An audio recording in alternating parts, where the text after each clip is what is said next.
I have a terrific guest with me this morning. I've known him for a long time. He's a fellow cop, and then he went on to he's doing amazing work helping save police officers' lives. Ed Hinchey, welcome to the program. Thanks for having me. It's great to see you. So, Ed, tell people what you do for a living. You have this amazing title that sounds really impressive, and I want them to get the exact title of what you do and who you do it for. All right. I am the Senior Armor Technical Specialist with Safariland, and I am the Director of the SAVES program. Try and fit that on a business card. Exactly. So the SAVES program, we have been, we have been watching you since the beginning of this, and it's such a it's an amazing program, and the stories that you can tell, just Oh, I can't even ask. I'm going to ask you to tell a few, but when I listen, absolutely. oh, it just they break my heart, and they make me feel so good about what it is you do. So let's talk about, when we say armor, we mean body armor, and that Right. people call it, sometimes even we say it, bulletproof vest. Talk about what body armor is and how it's not truly bulletproof, but in fact, Right.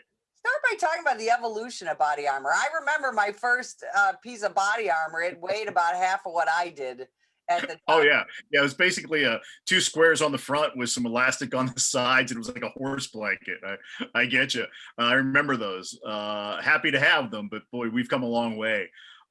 Yeah. Body armor is technically bullet resistant. There is no such thing as bulletproof, even though there's things like the Bulletproof Vest Partnership and that kind of thing out there.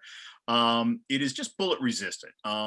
We've always been chasing ammunition since day one. There's always been something that can find its way through armor, and I think it'll always be that way, because that sets the line for the engineers to work their way towards. The speeds and the composition of the rounds themselves are the challenge for the engineers. Now, before you did this, you were a police officer, right? Talk a little bit about your Oh career. yes. Yeah, I had a great 24-year career. I loved it. I finished out as a sergeant in Forest Hills, Pennsylvania, just outside of Pittsburgh. Not the way I chose to exit the career. I actually became a save on my last day of work. And if it hadn't been for the body armor, I wouldn't be here. Simple as that.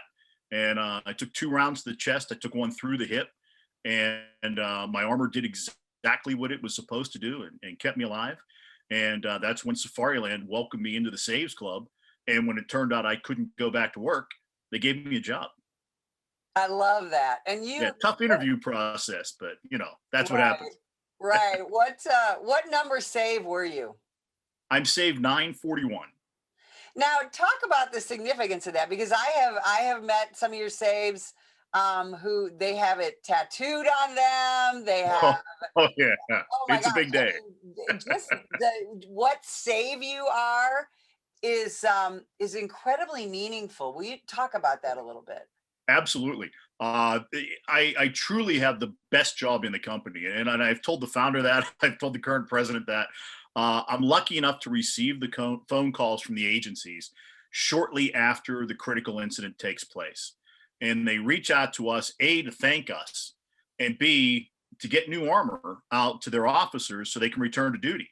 And I expedite all that, but I get to hear that story firsthand, and often I've got you know A personality, top notch hierarchy and agencies that break down in tears, talking about being in the hospital with their hero officers, welcoming the families in there to see their loved ones.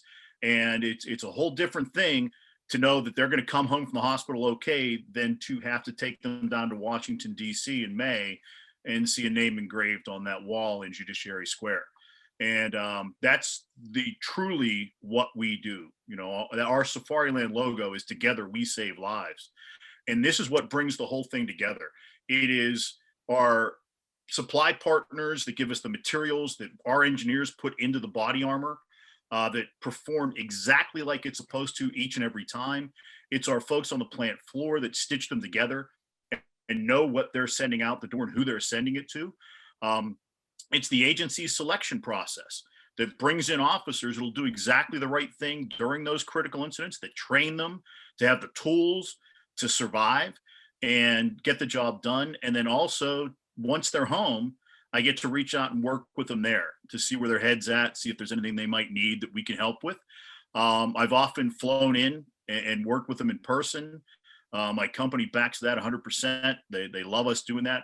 We present them into the Saves program with what we call a Saves kit, including a challenge coin, polo shirts with their name and their save number. And it's usually shortly after those presentations, we see the pictures of the tattoos coming back. They're really proud of that moment, that number that they've earned. It symbolizes that everything they worked hard for did the job and brought them home.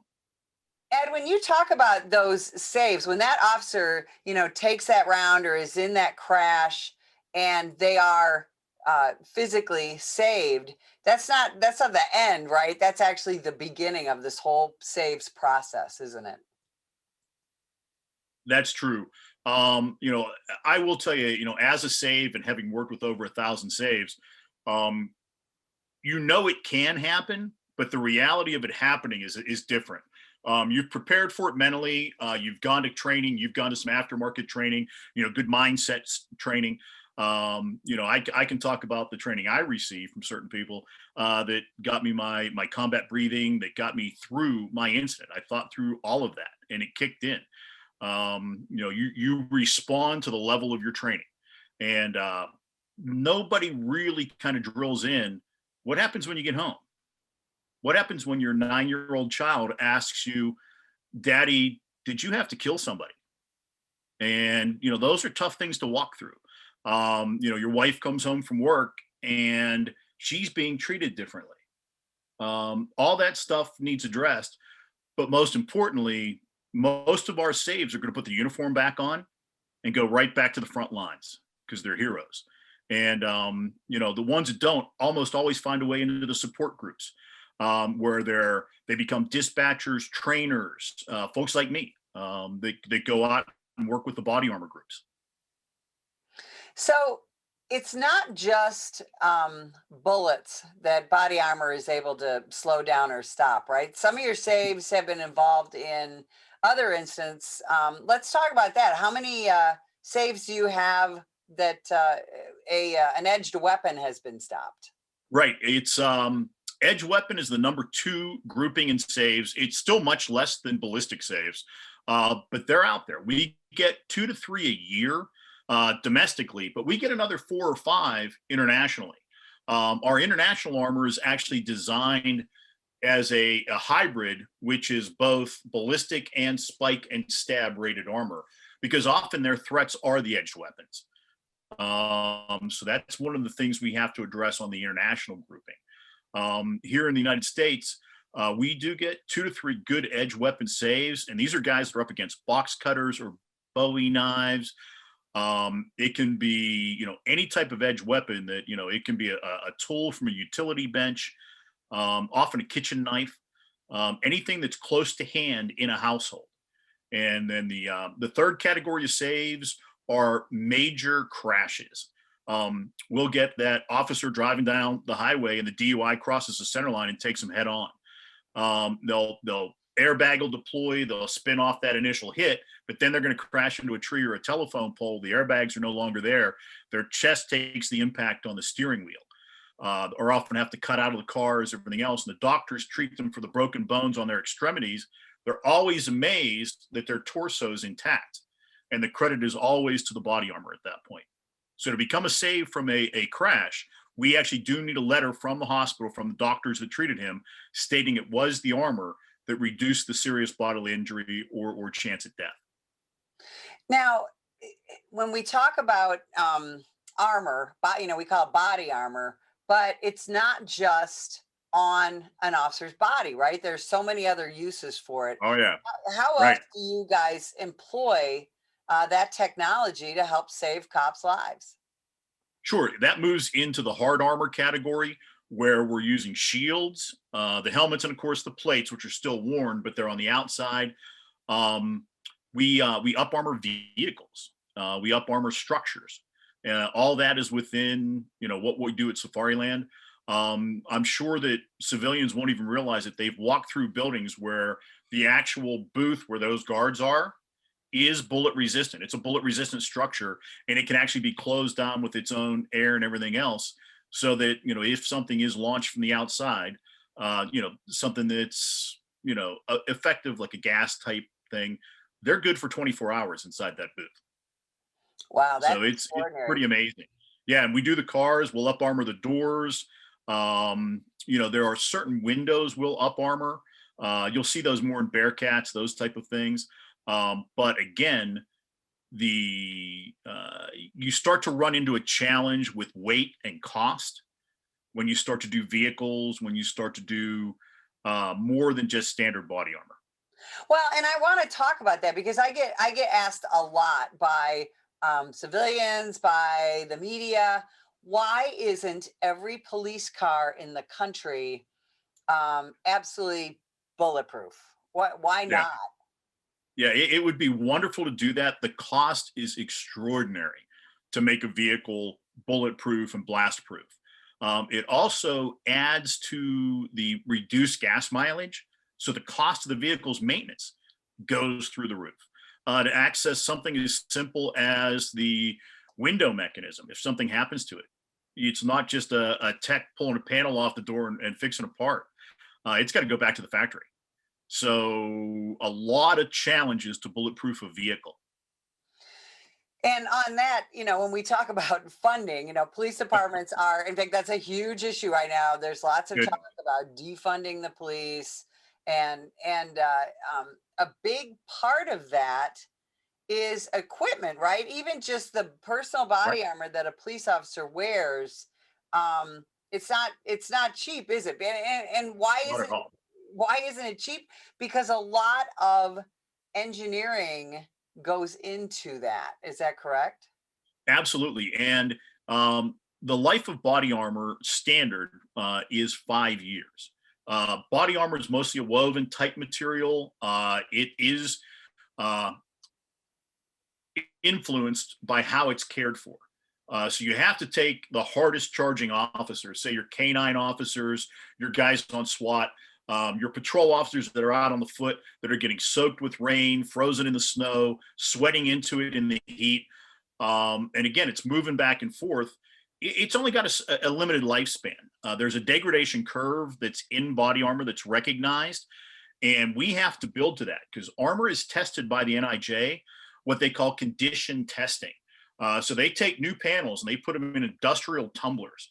They tumble them for literally 10 solid days at 149 degrees with induced humidity, and it's a torture test. Then they take them out and they shoot them in the same conditioning as they would new panels. And you're only allowed so much of a change. A reduction in V50s, speeds on rounds will actually get through the armor. And all of that goes into address today's rounds, today's threats, the ammo that we know is out there right now. 5 years from now, that's going to be a whole new bunch of threats. We're already working with our big suppliers, Honeywell and DuPont, Tex Tech, Bardet, Saudi, all the big manufacturers to come up with the next generation that will address the threats we anticipate. So all that costs money. I mean, it blew me away the first time I came in and saw what it takes to build a single piece of armor. You've got all these manufacturers coming together. You've got fit audits from the government. You've got OSHA on the floor. You've got ISO on the floor. You've got all these different builds that you're required to do, which is great because it guarantees that every single item that comes off the floor will do exactly what we say it will do. So from my old law enforcement life, I love the oversight that's on the manufacturers, because my son just started the academy. He's going to be going out in the field shortly. And I want him to have the best stuff. And I want to know that it will do the job should he be called upon. Now, So I think a lot of people don't know that there are police departments, many police departments in the country who can't afford to buy body armor for their officers, right? And when I tell people that, they're amazed, but it's true. yeah, Isn't it? It is very true. It's one of those things, you know, I started my career in 1980 and my mom bought me my first piece of body armor when she knew I was going to go out. When I came home and she had it, I couldn't believe it. I'm like, Mom, I know what these things cost. And, you know, she was a nurse and she's like, you're going to wear this every day. You know, yes, Mom. Okay. And thank goodness she built that into me. But it's a costing item that literally half of the agencies in the United States don't supply to their officers. They're like, if you want body armor, go get it. It's not mandatory wear. We're not required to give it to you. And it just is what it is. And these guys go out, and I mean, often they're new officers. They've got to buy all this other stuff on top of it. And then you tell them, oh, by the way, you got to buy body armor if you want to wear it. And it's just not there. It's so many guys out there, and it's terrible. You know, I'll go to do a demo for an agency. Half the guys show up without body armor. And I'm still stunned all these years later that it's not the first thing they issue you, and you don't learn to start wearing it the first day in the academy. Right, It right. should Because always it be on is, you. yeah, and it is just as you know, beyond important. And it's not just for police officers, right? You mentioned canines a couple minutes ago. Oh, absolutely. Um, you make body armor for dogs, don't you? We sure do. It's called the Bark Nine. It's phenomenal. How many do we have any canine saves with their body armor yet? Yes, there are canine saves out there. The tough part with canines, and folks don't understand it all the time, is while you're training them, they'll heat up. And they, for them to get rid of that heat, they need their body to be exposed to the air. It's really hard to train a canine with their armor on. So the armor is usually not on the canine officer. So when that deployment happens in the blink of an eye, there's no time to armor the dog up. Where we find most of our saves are when they're getting ready to do a search in a building and they have time to armor the dog up and plan out the search and then go in. It's such a tough balance between keeping the dog functional, alive, and cool enough while they're super active, and keeping them safe with body armor. Right, right. Yeah, it's a tough one. So I know you have, this is a hard question, but when just off the top of your head, when you think about all the police officers you've met, all the saves that you've dealt with, what's one of the most impactful that you can think of off the top of your head that just really Oh gets you? gosh, I've worked with over 1,000, and they're all incredibly wonderful. They all have their own heroes stories. They all deserve all the accolades. I wish we had about 20 episodes for this. Um, I'm going to go on the short list and kind of go timely. We just recently celebrated the anniversary of Jared Reston's save. Oh yeah. He saved number 1700. Jared is known in the industry throughout. He won the Presidential Medal of Valor for his actions. The first shot of his gunfight went through his face, split his jaw to pieces. He got hit in the chest 3 times, in the hip, in the leg, in the arm, and he still charged the shooter and ended the gunfight. You know, and came back to work. Went through surgery, over 20 surgeries, and came back onto the front lines and just continued to perform at the highest level. Katie Lawson out in Oklahoma City, again, Presidential Medal of Valor winner. She was getting shot to pieces in her car from a rifle. And when she realized the car wasn't offering her any protection, she popped the door open and charged the shooter. You know, that kind of heroism doesn't get talked about that much these days, but it should. Um, Britt Sweeney up in Seattle, Michelle Pratt in Salem, Luciano Colantuano down in Palm Springs. I mean, the list just continues to drive on. There's so many. You got Buddy Brown that took rifle rounds to his helmet, you know, got hit across his armor. He was probably knocked unconscious momentarily. He got hit through the hips with an AK round. He got back up and got back into the gunfight. Kevin Malone. The list just, I honestly, you're gonna get me off on my soapbox here. I can go on. It's so hard to leave anybody out because they're all incredible stories. We had officers out in the middle of nowhere by themselves, taking hits and staying in the fight and finding a way back to their vehicle to call for more officers. And we've had, you know, folks in huge crowds that stepped up and took the hit. Um, it's mind-boggling. Ed, where can people go to learn more about the SAVES program and see some of the stories on video of these amazing American police officers? Absolutely. We have a section of our Safariland website dedicated to saves on our YouTube channels. The saves videos are up there. We are actually in the process. We have this incredible marketing team that is building videos for us so that we can really, I mean, especially in today's atmosphere, we've been demonized a little bit. We've been painted as the bad guy, and it's so far from the truth. It's scary. So what we want to do is show them unarguable truth. This isn't an opinion. This isn't anything.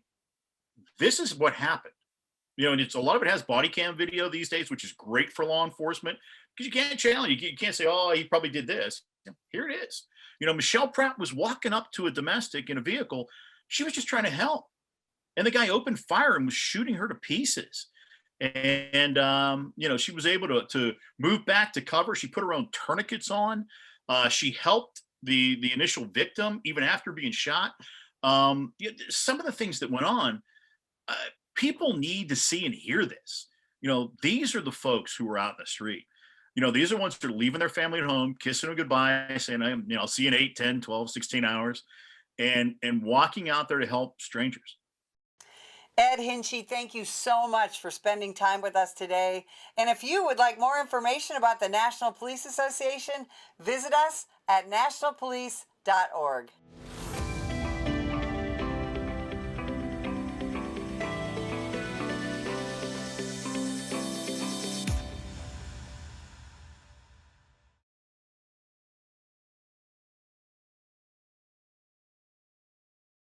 This year, over 50,000 law enforcement officers have been assaulted while on duty. A vast number of these attacks were filmed and uploaded to social media in the pursuit of likes and attention. What they want to do is film you instead of like, what can I do to help this officer? Together, we can change this disturbing trend. If that individual would have hit the right spot, you know, it could have been it for me. You know, last time I would have saw my wife, my kids. I'm Mike Solon. Law enforcement officers need your support. If you see an officer under attack, then follow these simple steps in order to help. 1.